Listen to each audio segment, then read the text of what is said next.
राजा विक्रमादित्य के शासनकाल में एक किला अपनी खूबसूरती के साथ साथ अपनी खौफनाक कहानियों के लिए भी मशहूर था। इस किले की सुरक्षा एक खतरनाक राक्षस करता था, जिसका सिर इंसान का, शरीर शेर का और पूंछ बिच्छू जैसी थी। लेकिन इसके अलावा किले के अंदर एक और राज था। एक बेहिसाब खजाना छुपा हुआ था, जिसके बारे में सिर्फ कुछ चुनिंदा लोग ही जानते थे। एक दिन राजा के जंगल में एक खुफिया समूह दाखिल हुआ। ये लोग आम नहीं थे, बल्कि खजाने के खतरनाक चोरों का समूह था। इनके सरदार काला नाग एक चालाक और निर्दयी चोर थे, जिन्होंने अपनी पूरी जिंदगी खजाने चुराने में बिता दी थी। काला नाग और उसकी गैंग को किले के खजाने के बारे में पता चला और उन्होंने इसे चुराने का प्लान बना लिया। काला नाग ने अपनी गैंग के सभी लोगों को इकट्ठा किया और बोला, भाइयों, आज रात हम किले का खजाना लूटेंगे, लेकिन हमें बहुत होशियार रहना होगा। वहां एक राक्षस है जो किसी को भी जिंदा नहीं छोड़ता।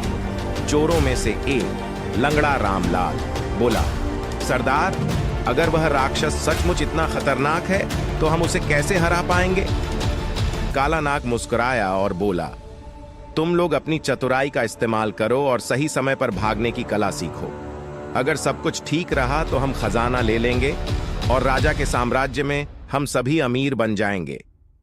इसी बीच राजकुमारी लीला को खजाने और राक्षस के बारे में जिज्ञासा हुई, इसलिए उसने अपने पिता से अनुमति लेकर जादूगर डंबलडोर के साथ किले की ओर रवाना होने का निर्णय लिया।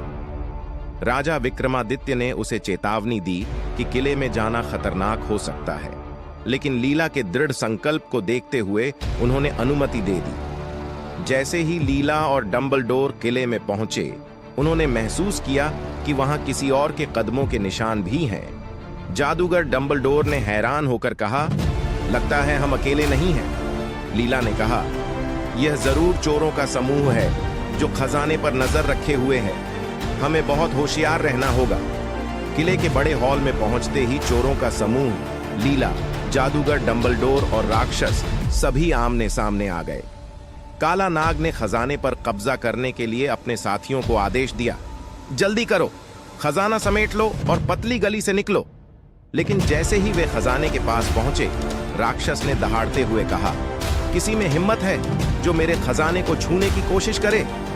चोरों ने अपनी तलवारें निकाली और राक्षस पर हमला किया, लेकिन राक्षस की ताकत और गति ने उन्हें डर से भर दिया। लंगड़ा रामलाल ने डरते हुए कहा, सरदार, ये तो मौत का फरिश्ता है।